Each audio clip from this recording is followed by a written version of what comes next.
Hoje no Está Escrito, nós continuamos os nossos estudos dos 10 mandamentos. Espero que você permaneça conosco. Nós voltaremos dentro de poucos instantes.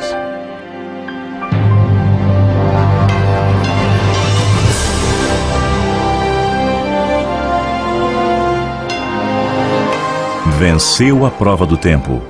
O livro de Deus, a Bíblia. Ainda relevante neste mundo complexo. Está escrito, partilhando mensagens de esperança ao redor do mundo.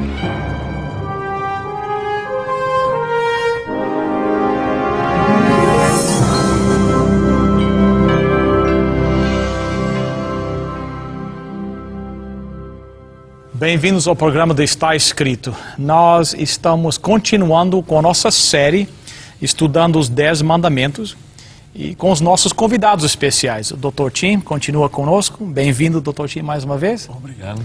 E hoje nós temos uma convidada toda especial, a doutora Terezinha, que vai nos ajudar a melhor entender o 8º mandamento, né? Mas antes de iniciar, quem sabe a senhora podia, pelo benefício dos nossos telespectadores, contar um pouquinho a seu respeito. Bem, eu sou de São Paulo, vivi em São Paulo até o ano de 2003 e fiz a faculdade de Direito e também a faculdade de Teologia, e estamos aqui trabalhando na América há 5 anos. Estamos aqui nos Estados Unidos, em Newark, New Jersey, especificamente. Trabalhamos na igreja, eu, meu esposo e a nossa filhinha. Que joia. Bem, agradecemos que a senhora aceitou nosso convite a estar conosco. E interessante, logo no mandamento que diz não furtarás, né? Alguém formado em direito para nos ajudar a entender. Que bom, né? Não furtarás. Doutor Tim, o que é que o senhor pode comentar sobre esse mandamento? Bom, nós, lendo o mandamento assim à primeira vista, dá a ideia só de se apropriar de bens alheios. Mas o fundamento por trás do mandamento, eu não posso me apropriar de algo que não pertença a alguém. Então, a base do mandamento está o direito de propriedade. Biblicamente, eu tenho o direito de ter propriedade, bens, eu tenho uma família, posso ter uma casa, um terreno, um automóvel e algumas coisas que pertencem. E, logicamente, que devem ser adquiridas, estas coisas, de acordo com o princípio bíblico. Que não venha infringir o próprio mandamento aí de se apossar de bens alheios indevidamente. Então, há uma maneira bíblica de nós conseguirmos manter propriedades, ou seja, adquirir propriedades, mantê-las e assegurá-las. Que uma delas não é através do roubo. Logicamente. Essa questão do direito de propriedade ligado ao mandamento não furtarás, eu penso que ela se traduz muito na própria definição do que seria o furto, definição jurídica, que o furto seria apropriar, subtrair para si ou para outra em coisa alheia, ou seja, aquilo que não é seu. E eu acho perigoso porque, como o Dr. Tim mesmo mencionou, e é o princípio bíblico do direito de propriedade, aliás, o direito de propriedade, a Bíblia, eu acho que abrange com a maior força que possa existir em qualquer outro tipo de literatura, o real direito de propriedade. Porque, afinal, nós estamos falando do proprietário de todas as coisas. Então, eu penso que, na definição, quando nós falamos em coisa alheia, o que seria alheio? Na verdade, eu penso que tudo é alheio a nós. Se nós pensarmos bem, eu penso que só o ar que nós respiramos é que nós temos o direito a obtê-lo sem autorização de outros. Porque se pensarmos todas as coisas, até a água, nós temos que pagar por ela, não é nossa. Um terreno onde andamos, a beira da estrada não é nossa. Então esse conceito é importantíssimo e forte. Agora, doutor Tim, esse mandamento se encaixa dentro daquela parte que o senhor falou que lida com a nossa atitude compara com o nosso próximo. Mas será que existe uma implicação aqui de roubar contra Deus também ou não? Lógico. Aí nós temos eu creio que nós temos 2 dimensões, 2 textos bíblicos que seria interessante nós analisarmos. Antes de entrar mais especificamente na sua questão, nós temos um em Tiago. Okay. Tiago capítulo 5. Nos fala explicitamente ali, a partir do verso 1, e vamos ler até o 6. Tiago diz o seguinte, 5:1 em diante: Atendei agora, ricos, chorai, lamentando por causa das vossas desventuras que vos sobrevirão. As vossas riquezas estão corruptas, e as vossas roupagens comidas de traça. E o vosso ouro e a vossa prata foram gastos de ferrugem, e a sua ferrugem há de ser por testemunho contra vós mesmos, e há de devorar como fogo as vossas carnes, tesouros acumulados nos últimos dias. Eis que o salário dos trabalhadores que ceifaram os vossos campos, e que por vós foi retido com fraude, está clamando. E os clamores dos ceifeiros penetraram até os ouvidos do Senhor dos Exércitos. Tendes vivido regaladamente sobre a terra, tendes vivido nos prazeres, tendes engordado o vosso coração em dia de matança, e tendes condenado e matado o justo, sem que ele vos faça resistência. Em outras palavras, todos os seres humanos pertencem a Deus, em última instância. E no momento que eu acumulo riquezas, tolhendo o que de direito seria uma pessoa, como no caso de um salário, eu não pago um salário digno a ele. Eu estou, em última instância, prejudicando um filho de Deus que também precisa manter a sua vida e a sua família com dignidade. E esse texto trata exatamente disso, porque eu posso roubar de duas formas. Uma delas, me apropriar do bem alheio. Certo. Ou outra, deixar de conceder ao meu semelhante o que exatamente, o que digno lhe é.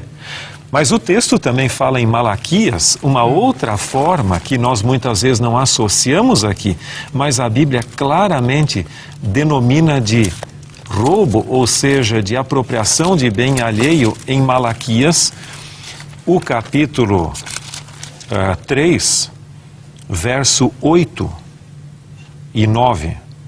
Roubará o homem a Deus? Todavia vós me roubais e dizeis: em que te roubamos? E a resposta vem: nos dízimos e nas ofertas.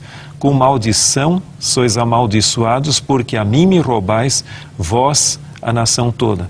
Então, por trás de tudo isso, em última instância, Deus é o proprietário de tudo, do universo. E o universo inclui nós e nossas próprias propriedades. Então eu posso ter uma propriedade aqui, mas em última instância eu sou um mordomo, ou sou alguém que cuida dessa propriedade que em última instância pertence a Deus. Certo. E aqui o texto bíblico diz que até naquilo que pertenceria a Ele para a pregação do Evangelho, eu posso me apossar de coisas que a Ele pertencem. Muito interessante. Interessante. Então, sendo um patrão injusto, roubando a Deus, não reconhecendo Deus como dono de tudo, e não reconhecendo isso e não cooperando com Deus nisso, estou roubando a Deus. Quantas outras aplicações de roubar? Será que... Eu tenho uma que eu analisei e pensei que nós podemos estar furtando alguém por omissão. Eu penso que, vejam que os mandamentos... nessa parte que nós estamos, não furtarás. Portanto, não haja desta forma, furtando. É uma ação. Mas nós podemos também estar furtando por omissão. E eu acho que ao refletirmos nisso, eu tenho até um exemplo. Uma vizinha minha, ela estava comprando roupas e o caixa não contabilizou, na hora de fechar a compra, não contabilizou uma das peças que ela estava comprando. E ela percebeu. Veja, avisar ou não avisar? Ela teria um benefício, ela teria o lucro de não pagar por aquela peça e ganhar a peça de graça, porém, não era dela. Então, o princípio aí, ela poderia estar furtando por omissão, simplesmente ficando em silêncio, não é? No entanto, ainda bem, ela testemunhou que ela então avisou e o caixa obviamente ficou surpreso. Porque o que mais surpreende a humanidade hoje em dia é nós vermos as pessoas com esse princípio forte, esse princípio que Deus coloca para nós na sua totalidade dentro de si, a ponto de precisar não se omitir para que o furto não incida nas suas atitudes, para que não incorra também nisso. E nós às vezes tentamos justificar as nossas ações dizendo, bem, a loja eles ganham muito dinheiro, que diferença faz, é pouca coisa, eles roubam dos outros. Nós tentamos justificar o nosso comportamento, né? Mas num dos nossos estudos, doutor, nós falamos sobre não usar o nome de Deus em vão, né? Então falamos do comportamento do cristão. Quando o nosso comportamento não é coerente com a vida cristã, nós estamos desrespeitando a Deus e quebrando esse mandamento, né? Uma pergunta que alguém poderia fazer: e posso eu roubar ao governo? O que muitas vezes acontece, a gente começa com aquela conversa de dizer, veja, mas o governo mal aplica os seus recursos e tal, e o indivíduo começa a se tornar sonegador de impostos ali.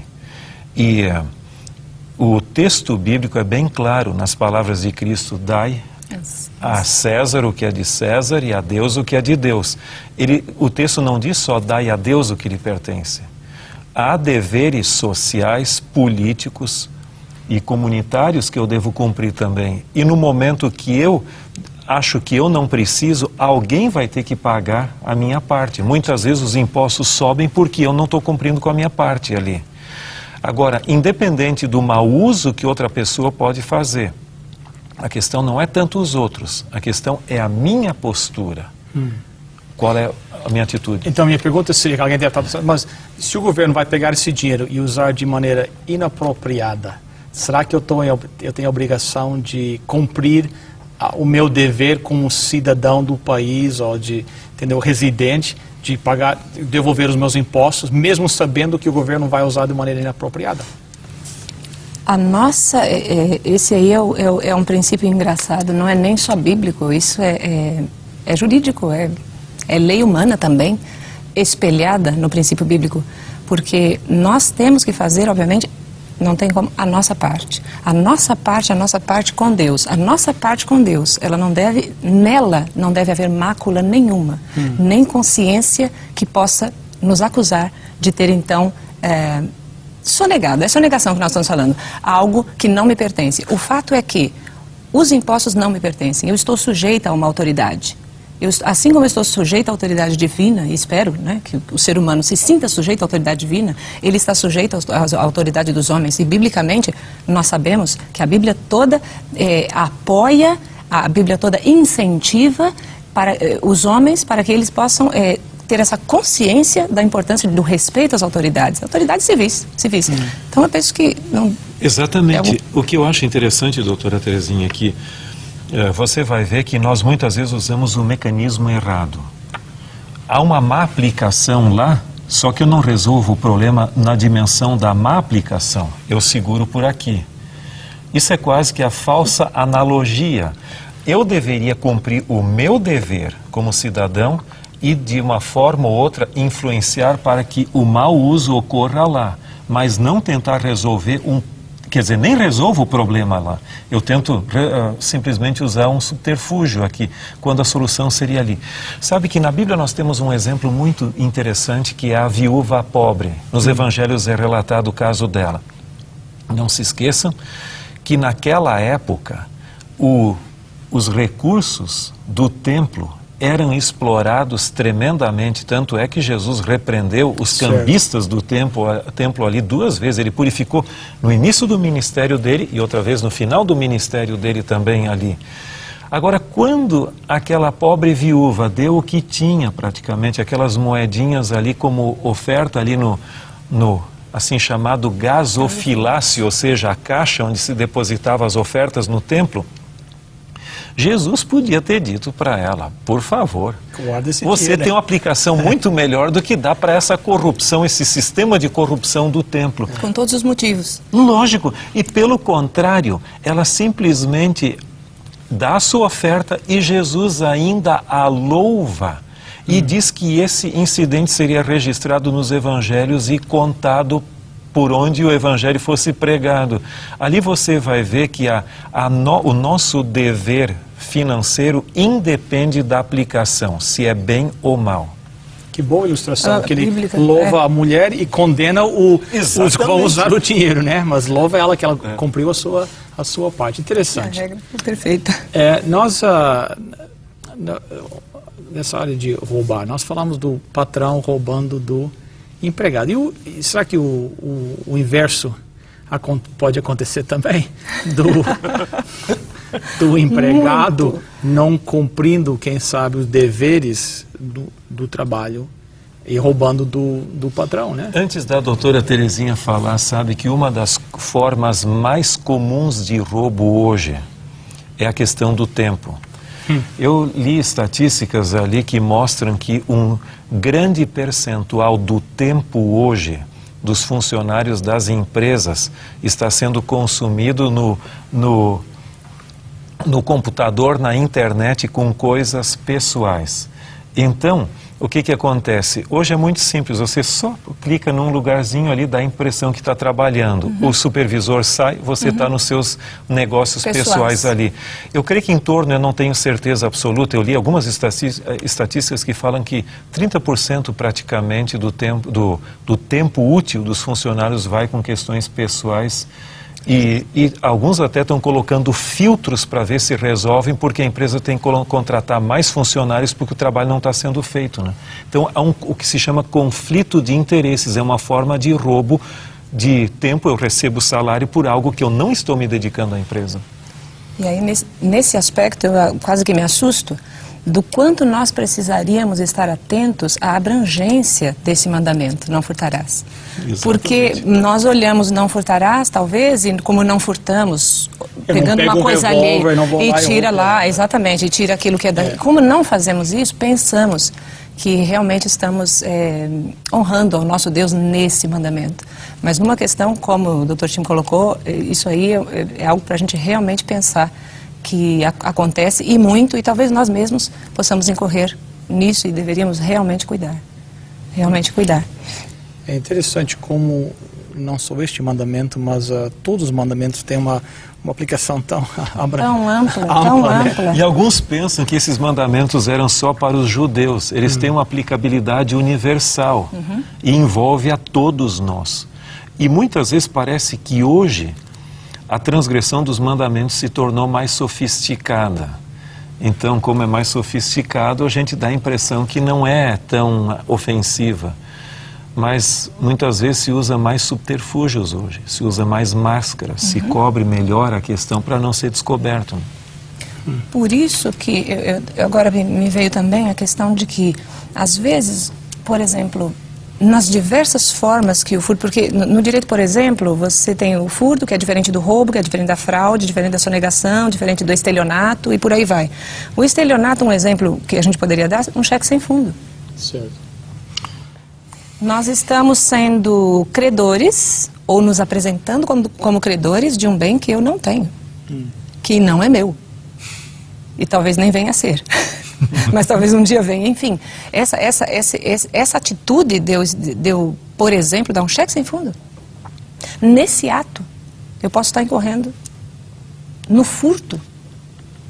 No furto de um crédito que alguém acreditou em mim e então me vendeu um produto ou me entregou alguma coisa e eu passei aquele cheque. E há casos nos quais eu moro na casa de alguém, muitas vezes a pessoa foi tão amável, estou desempregado, então deixa eu morar lá, eu não saio mais da casa e depois venho e reivindico o que se chama, pelo menos no Brasil, de uso capião. Uso capião. Eu tenho direito de propriedade depois de morar quanto tempo? 20 anos. E aquele imóvel passa... Squatters' rights. Aqui, Também é uma forma de transgressão. É uma forma de transgressão.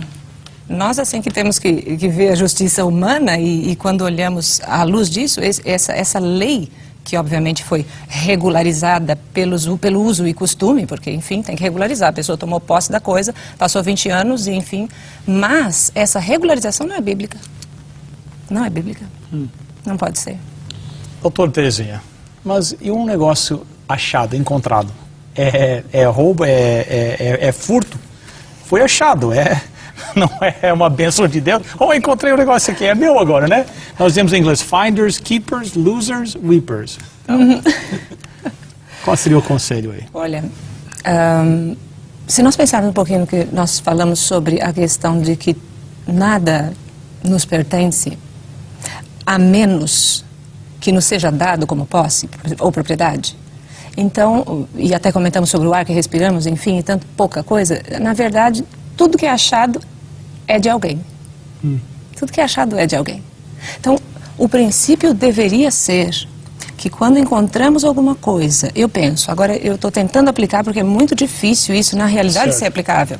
Não é porque às vezes você não vai encontrar o dono daquela coisa. Mas eu penso que deveriam ser exauridas e buscadas todas as possibilidades para se encontrar o dono. Com vontade. Realmente com desejo de encontrar. Então eu penso que deveriam ser exauridas todas as possibilidades de encontrar o dono. Eu tenho até, eu preciso até ler. Em Santa Catarina, em 2008, houve uma enchente muito grande. Saiu nos jornais.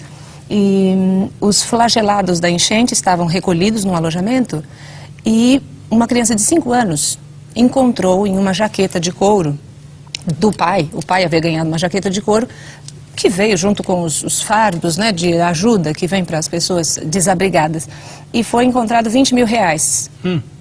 Costurados, de certo, não sei como foi parar lá aqueles 20 mil reais costurados no braço da jaqueta. E foi encontrada a menina de 5 anos mexendo na jaqueta e tudo mais, achou, o pai foi devolver. Procurou enfim, as autoridades que cuidavam do alojamento e tudo e devolveu. Isso foi assim um assunto de imprensa, Daniel, o nome dele, porque ele devolveu. Agora, era achado. Não era dele. Agora, o senso de que não era dele, eu anotei e eu trouxe aqui para vocês. Olha a frase que esse homem disse. Se o dinheiro fosse entregue na minha mão, eu teria aceitado, com certeza, porque eu preciso. Mas é uma questão de criação. É uma questão de criação. Então, eu achei tão forte isso, porque, né, é uma questão de criação. Nós, se pensarmos que nós somos fruto de uma criação, tudo na nossa vida é uma questão de criação.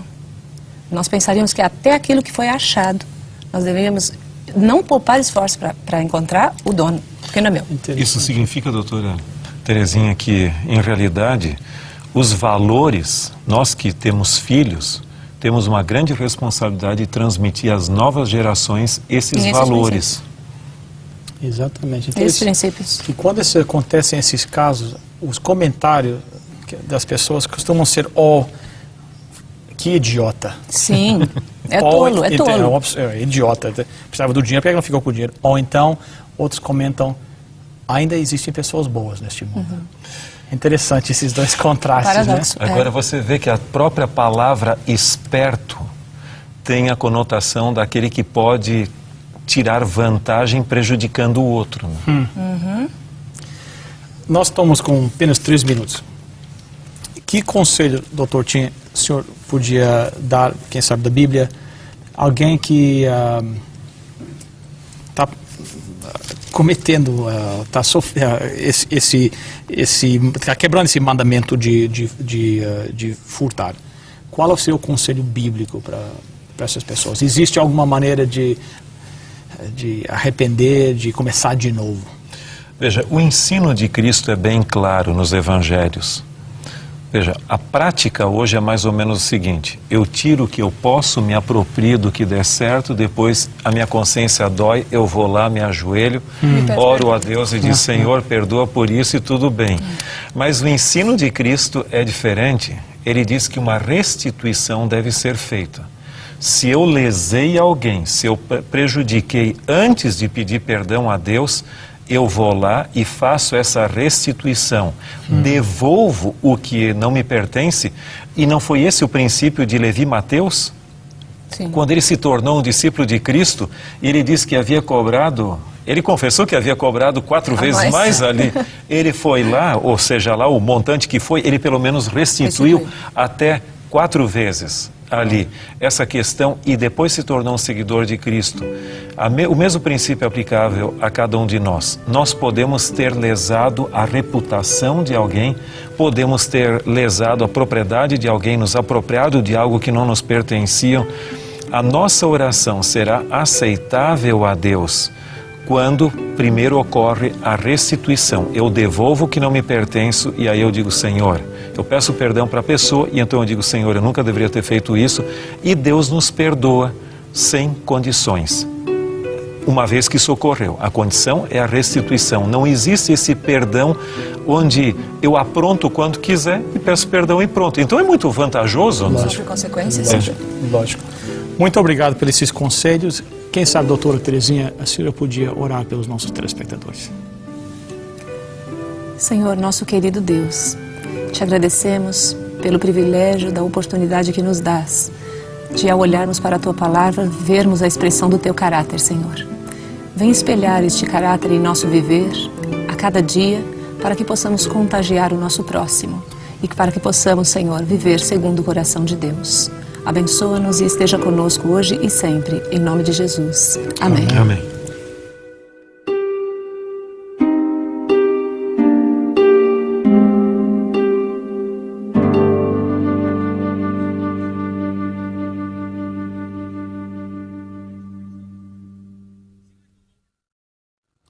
Bem, chegamos ao final de mais um programa. Quero agradecer a sua presença aqui conosco e agradecer mais uma vez os nossos convidados especiais. Muito obrigado pela sua participação. Um prazer. Obrigada. Você lembre-se de visitar nosso website www.estaescrito.ca. Lá você pode ver todos esses programas e tem muitas informações importantes lá. Bem, na próxima semana o nosso desejo é estar aqui de novo. Espero que vocês estejam conosco. Lembre-se, está escrito: nem só de pão viverá o homem, mas de toda a palavra que procede da boca de Deus.